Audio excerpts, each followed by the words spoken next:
Lightning McQueen.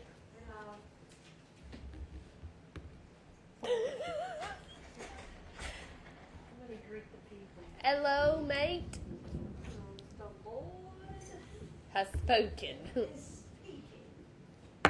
Welcome to this week's episode of Wisdom Wednesday. Don't you have a microphone? No, she took it. She unplugged it. I don't have anything. What don't work? I don't know. We're glad you're here. Christy's not in the video. She plans it that way, I think. I'm trying. I did. Hola. Action. Now they're welcome. Hi, everybody. Oh. Hi. That's why she's the welcoming Do party. we have anybody here? Let me make sure we're... You can't see it. At least you're There we go. Can you hear us? It's hard to know. Yes. Emily is our tester of whether you can hear it. And then she shuts the door on us, so we never know.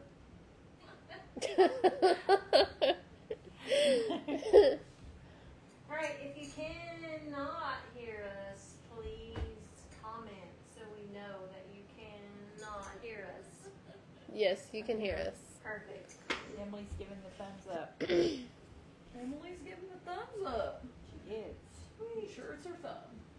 Listen, so we're coming to the end of this series. How many have we had in this series, Jess? This will be 12, but 12 we've in had this series. So 17 total. if you've been with us from the beginning,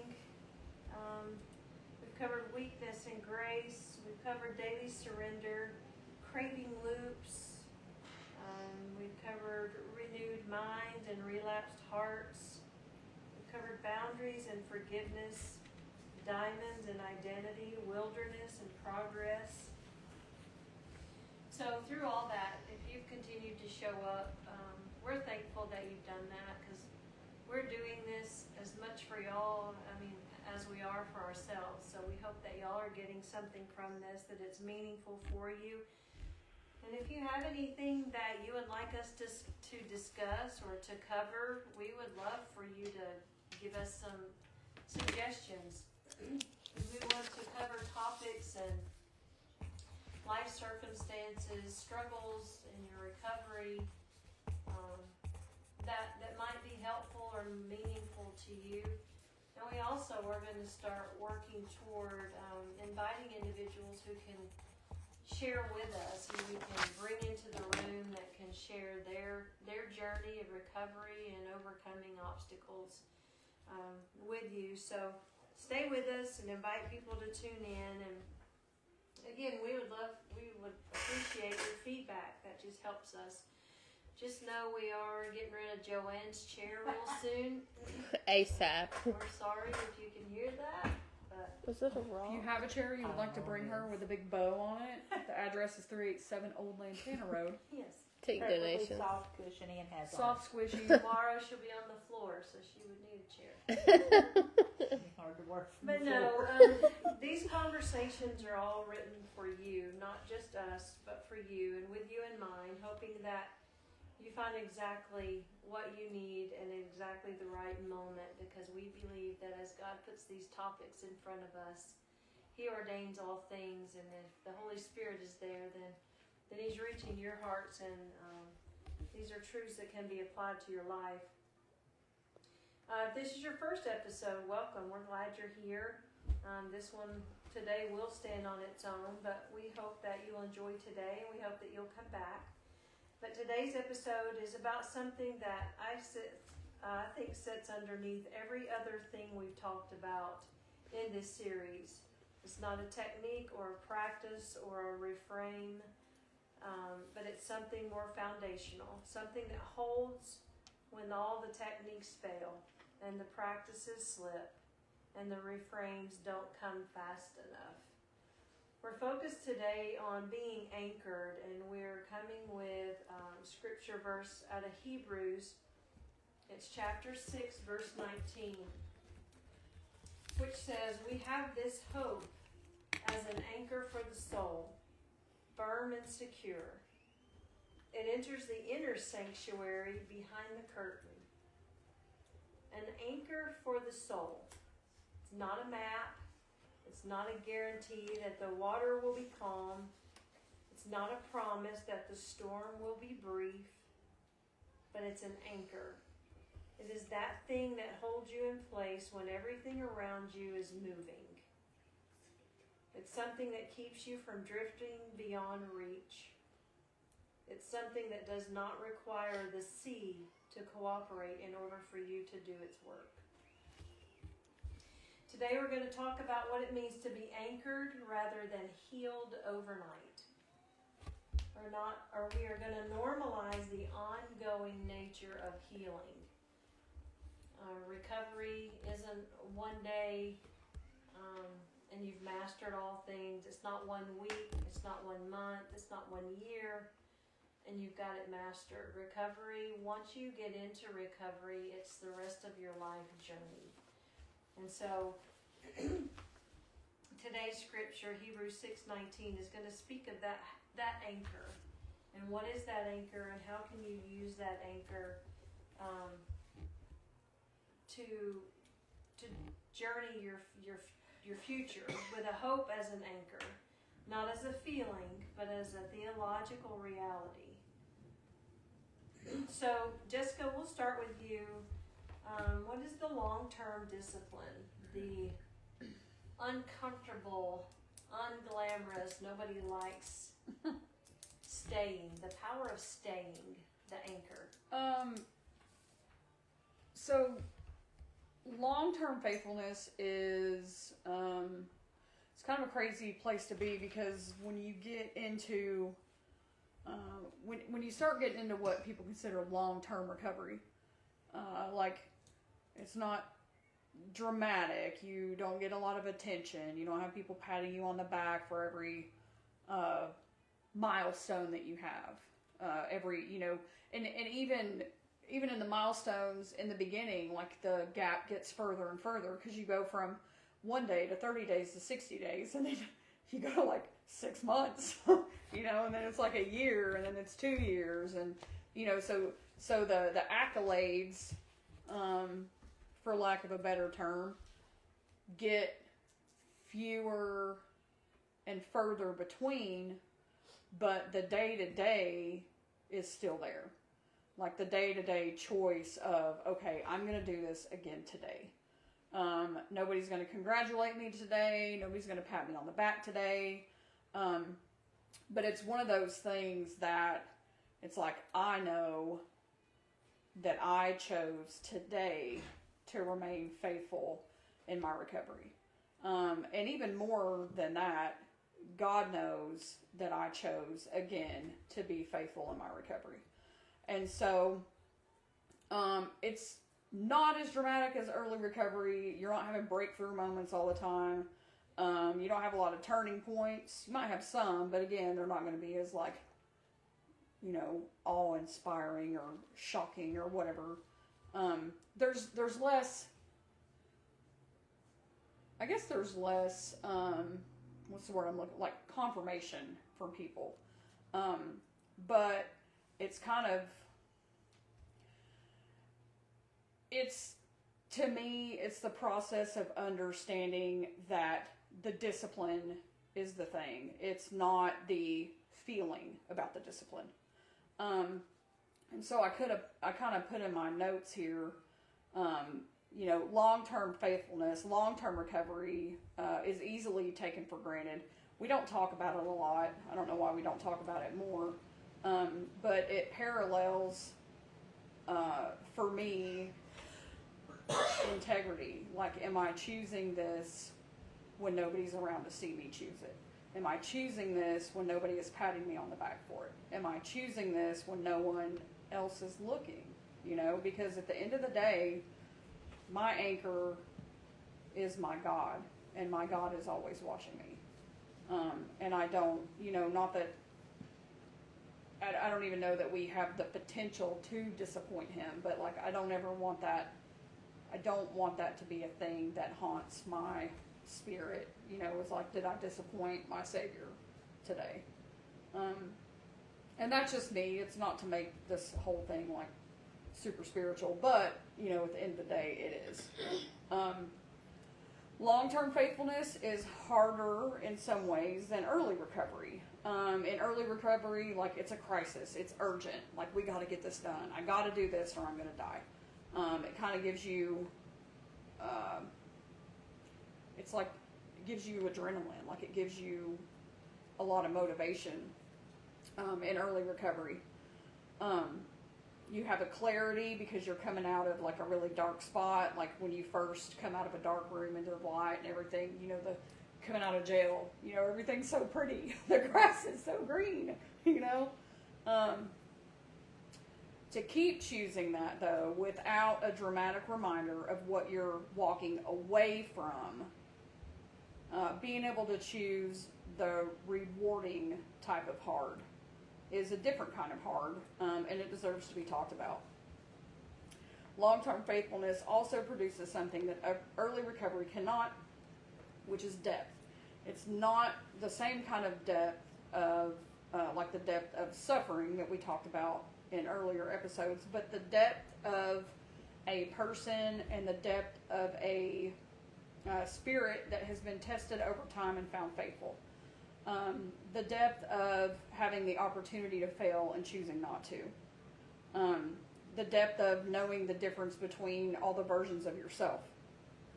The depth of carrying not just the memory of what was, but the depth of living what your life is now. What they say in the rooms, you know, living life on life's terms. Like, that's a really deep well in long-term recovery. You're not, like, it's not new anymore. You know, you're living, you're able to push through the daily life that I know for me, I was so resistant to when I was using. Like, I didn't want long-term faithfulness of anything.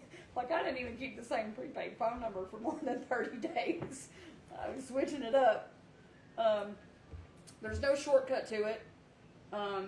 It's not available at any earlier point in your recovery than when you reach the point that you're at. You know, you'll never be as early in your recovery as you are right now, and you'll also never be as far in your recovery as you are right now, because, I mean, technically it stops today because it's new tomorrow. You know, just like God's grace and mercy is new tomorrow. It's new every day. It's only built through the accumulation of ordinary faithful days. I like that one a lot. You know, again, for me, like I highlighted this whole thing, and I really want to just read it, but I'm not going to do that. Try to hit the high points. Hebrews 6 is written for people who are tired. The broader context of this chapter is that these people have been holding on for a long time, and they're in danger of drifting away. They're not like in a crisis of faith, but they have been just kind of gradually going along in this really long, difficult season. You don't get the anchor at the beginning of the journey. You don't get the anchor when you first get in the water. You get the anchor when you're far enough in that the beginning seems really far away, but you still can't see the end. And that's the point where you're in the long middle. And I think that's a great way to describe, I mean, for me, that's a great way to describe where I'm at.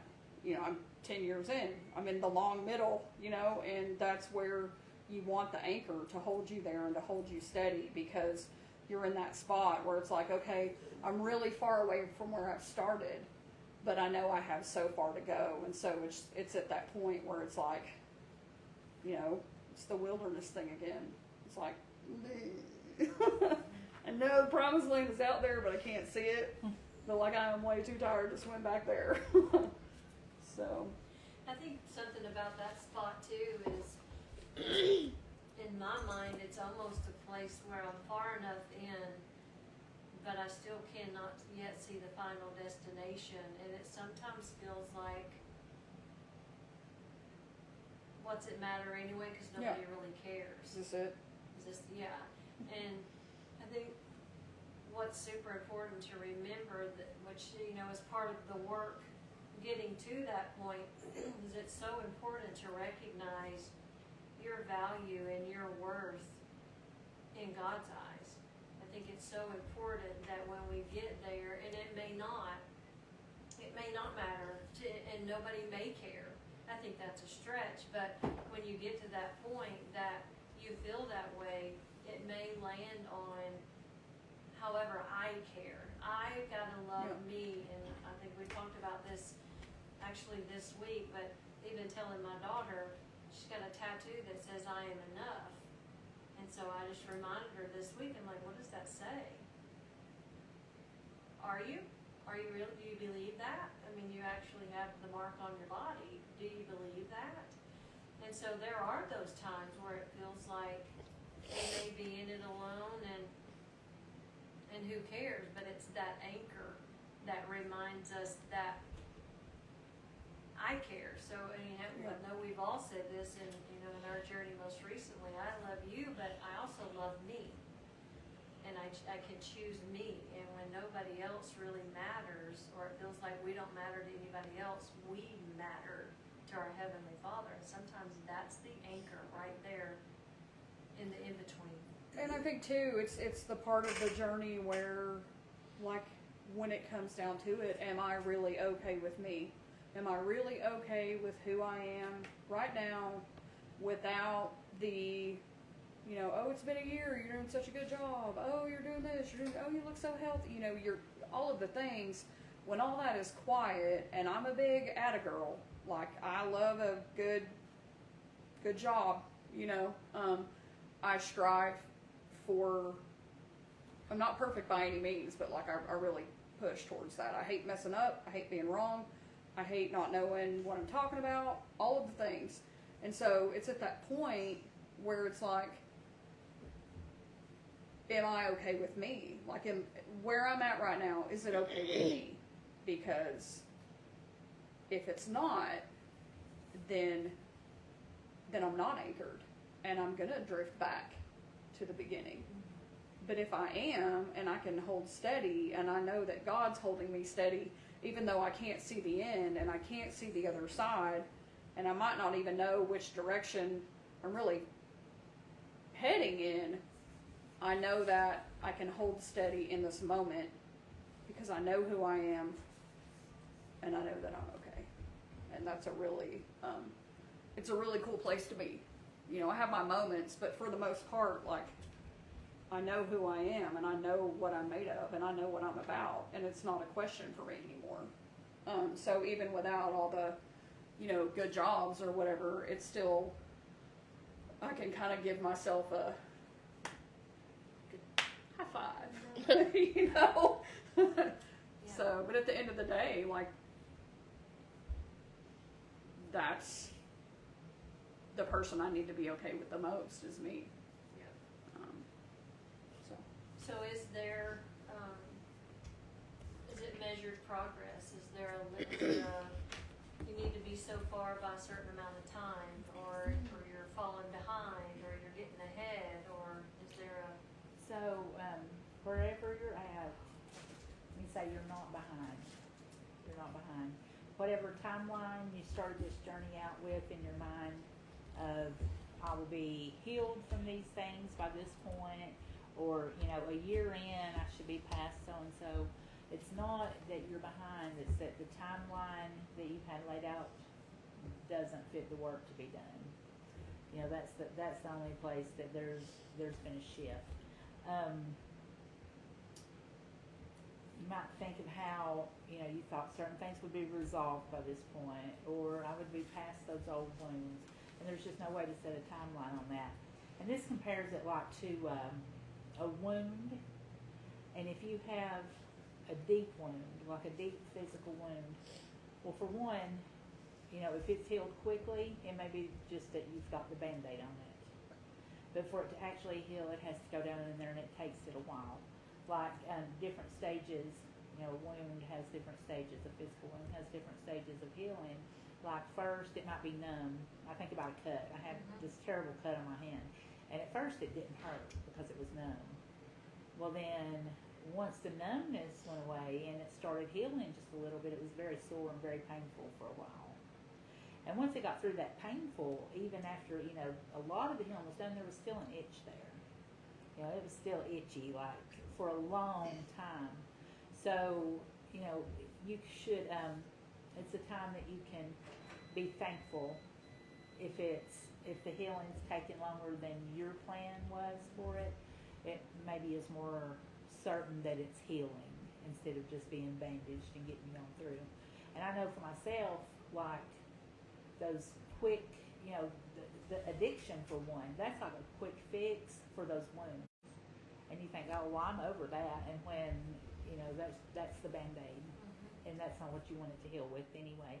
You can't hurry it. Ongoing healing looks different in different seasons. And I know, so it's been almost 6 years since my last relapse. And stuff like today in therapy, and I think I'm in a good space right now. Like, there's things that come up, and I'm like, really have peace in how I handle them. And it's not just faking peace. It's like peace in my relationship with God. And it's like, and I see that true healing is taking place. But today some things came up in therapy, and it wasn't stuff that I thought about going in there. Like, I didn't have an agenda when I went in to talk about these things. But they just started coming up. And it was wounds I didn't even know I had, like from my childhood and stuff. So they're still healing. And you said something about seeing the final destination.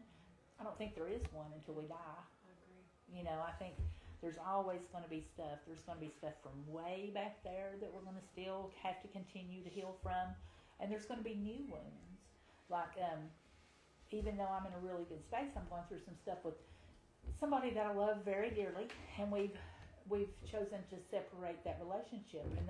And that creates more wound, and that'll be an ongoing healing process. And of course I have the tools now that maybe going through that won't lead to me having violent outbursts or going back into addiction or whatever the old me would pick up to heal that.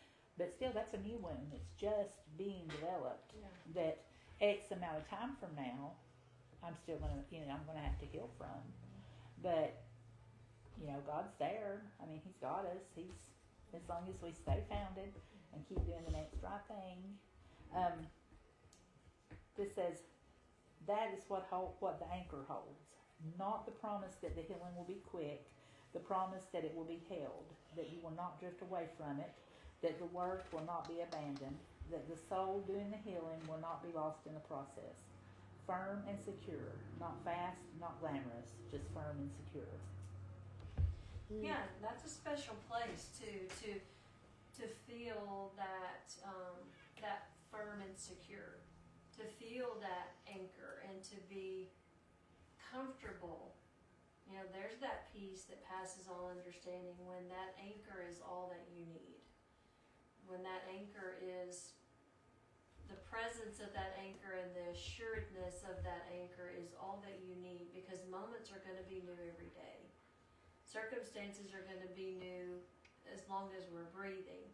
As long as we're living, life is going to give us situations and circumstances that we are not equipped to handle by design. And so, are you ever far enough along in your journey, whether it's recovery or whatever, to not need the anchor? Never. And see, I agree with that. And I said, or I think that it's so important. And it took me a while to get it. To get that being comfortable with my anchor didn't mean things weren't going to come my way. It meant that when things come my way, is my anchor what protects me from doing things that don't honor the Lord. But that's it for me. When you say there is no, there's no destination in sight, it's just the climb. It makes me think of a song, which a lot of things do. But having the anchor for the climb is key. And so, but what is that anchor? For those who don't know what that anchor is, what is that anchor? Well, for me, it's always anchored in my relationship with the Lord and the belief that He is going to pull me through. Like whatever I'm facing, there's so many promises in the Bible that I go by. You know, that His mercies are new every day. Joy will come in the morning. He'll never leave you and forsake you. When armies come against you, they will fall. Like I go by that, and that helps me stay anchored. Like that steadies my recovery. Yes, and so all of that speaks to what the anchor is. So, hope as an anchor, not as a feeling, but a foundation. And so I just want to reiterate that scripture again. I read it out of the NLT, and it says it a little differently. It says, "This hope is a strong and trustworthy anchor for our souls. It leads us through the curtain into God's inner sanctuary." And I think the other one said that it leads us to. Mm-hmm. And so, and just, to or through, either way, it's really powerful. You think about an anchor, and so if you can get a visual of it, it drops down in the water, it's attached to the boat, but it doesn't do anything other than hold the boat still. It doesn't calm the water, it doesn't stop the storm, it doesn't smooth the surface, it doesn't make the sea something easier than it is. The anchor holds the vessel in place while the water moves. The storm can still come, the waves can still be real, the night can still be dark, but the anchor holds. And so, like biblical hope, it's something different. It doesn't say that everything will be okay. It doesn't fluctuate. Like it's there. When you know who God is, and I think that develops over time too. The more things that you go through in your relationship with God, the more seasons you walk through. It doesn't matter if you feel like He's dragging you by your big toe through all of it. Like, okay, God, it's going to be done one day, And so that's that hope is like, it's hard, but it's possible, it's hard, but I know the one that's got me. It's hard, but I know the one who strengthens me. And so the verse says that the anchor enters the inner sanctuary behind the curtain. This is a reference to the Holy of Holies. It is the innermost part of the temple in Jewish tradition, the place of God's most immediate presence, the place that the curtain separated from ordinary access. The writer of Hebrews is saying that the anchor of your hope is not tied to something on the surface. It's not tied to your circumstances, your performance, your streak, your feelings, your current understanding of how your story is going. It is tied to something behind the curtain. And I thought this was really cool. It says, to the presence of God Himself.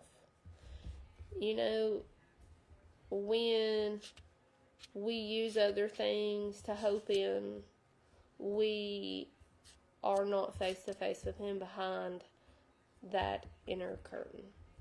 You can't be in two places at once. And so, it's just different. So in practical terms, this means something specific for recovery. It means that your hope, your real hope, your anchored hope, it's not dependent on how today went. It's not dependent on a flat tire. It's not dependent on, it's not canceled by relapse. It's not diminished by a hard season. It's not reduced by the fact that healing is taking longer than you expected. It's still there. Feelings change, but foundations don't change with conditions, or your foundation with Him doesn't change with conditions. You can be weary, but your foundation is still the same. You can grow weak, but your foundation is still the same. And the more that you learn that your hope in Him is the anchor to your soul, the more that you won't be weary, the more you won't be weak, because the more you'll run to Him instead of other things. And so in the storm, you can still be anchored. And that's something that we all have to kind of learn and something that we all grow into.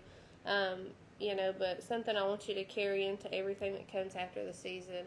On the days when hope feels completely inaccessible, when the optimism is gone and the warmth is absent and the future feels blank, the anchor is still there. You do not have to feel it to be held by it. The holding is not conditional on feeling. You're anchored right now in whatever condition you are in. Firm and secure. Firm and secure. Yeah, I loved that first part. Powerful stuff.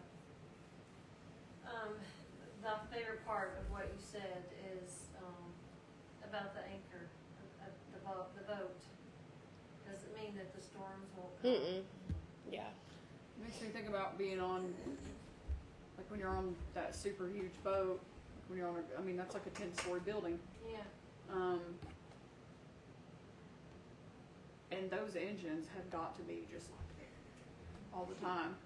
But it's like, as soon as that anchor drops, even though, like you said, like it doesn't stop the water from moving or anything like that, but the engines can, like, it can just shut down and it can just rest, and it's not going to be like pushed out into sea. I like what Joanne said too about the itch of healing, because it just takes a second. That wound just takes that long, but it's so bad and it's so deep that even after, like, it looks like it's healed on the surface, but there's that itch underneath, and it's like, Well, but but if you scratch it, what's going to happen? Exactly.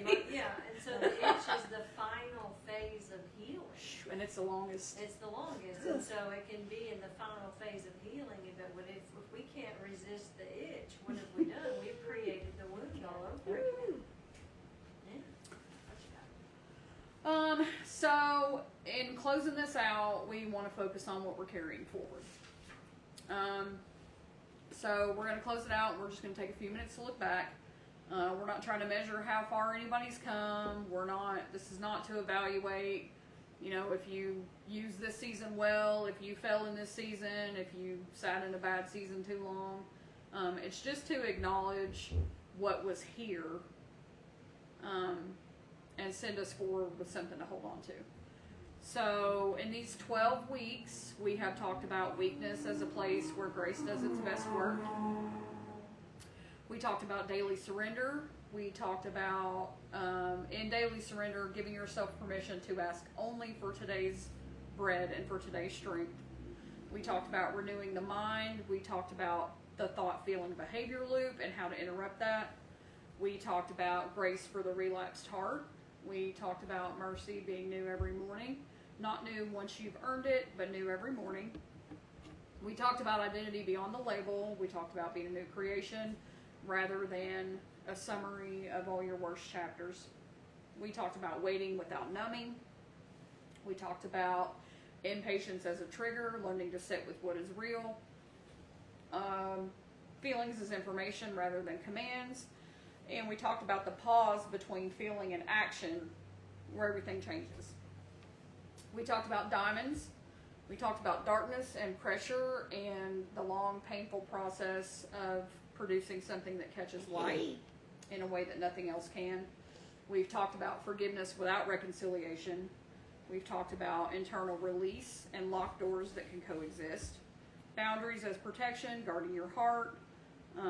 God in the wilderness and how He leads us all the way through. And we've talked about progress over perfection and how Jesus will carry the work that He has started into completion. And today we have talked about being anchored. Not being healed overnight, but being held steady the whole time. So here's what we want you to carry forward from this season. And it is these three truths. Number one, you are not too far gone because God's grace does not run out. Every morning is a new one, and the one who started the work in you has not abandoned the project. Second truth is you are not behind because healing is not a race. The timeline in your head was the wrong shape for the work. Slow and real is worth more than fast and false. And the third truth is that you are not alone because an anchor holds even when you cannot feel it. The same God who led people through 40 years of wilderness was present in every day of those 40 years. The community of people walking that road, imperfectly and together, is one of the most honest and holy things I have ever seen. If you take nothing else from these 12 weeks, take this. Hope is real. It is not a feeling that comes and goes. It is an anchor. It is firm. It is secure. And it is tied to something that does not shift. And you are held by it today. So I like what you said. I mean, I like a lot about what you said, but what stood out was not healed, but held. Takes me back to the boat. Yep. Doesn't mean that you won't have storms. Doesn't mean that there won't be things, but it means that you're anchored. You're held. So to read the verse one more time, we have this hope as an anchor for the soul, firm and secure. It enters the inner sanctuary behind the curtain. Firm, secure, behind the curtain. This is not dependent on the weather. It's not conditional on your performance. It's tied solely to the presence of God Himself. You have that anchor. It's yours. It was not given to you because you deserve it. It wasn't given to you because you've been consistent enough to keep it. It was given because grace is the whole point. And grace does not wait for you to be ready. You are anchored. Go forward, held. Did you just mic drop me? Yeah. It was gentle. I mean, how powerful. Yeah. It's good. If there's nothing else for me personally to take away from the message of this today, there's a guarantee that the waters will not be still, the storms will come, there will be mountains. We are not designed to conquer those, move those, climb those by ourselves. We are anchored. For those of us who have hope in Jesus Christ, we are held, so we are anchored. So I hope you got something from that today. I hope that y'all enjoyed this session today. You know, I'm continually, we prepare these and we've had them, you know, for weeks ahead of time, and you can read through them, but until the day that we deliver the message behind each one, I think, you know, for me, God just reveals something new and so timely. It's like there's nothing new under the sun. So what we're going through, you know, others have gone through and we've possibly gone through them before, but His Word is real and it's new and it's applicable every day. Yeah. And so, you know, for today, there was a word in this for me. And I venture to say that there was a word in this for everybody that was listening. So what a cool reminder on this day that we are anchored. For those of us who have hope in Jesus Christ, we are anchored. He's gone nowhere. And so that's really cool. If you have any prayer requests, leave those or leave a heart in the comments. We would love to pray for you. If you have any ideas, thoughts, suggestions, questions, leave those in the comments. We would love to talk about what's on your heart. Where are you? What are you going through in your life? What season are you in that we could partner with you in your journey? But until next Wednesday, I hope that you have the best weekend. The next few days ahead are filled with blessings. God bless you, and we will see you next week. Bye.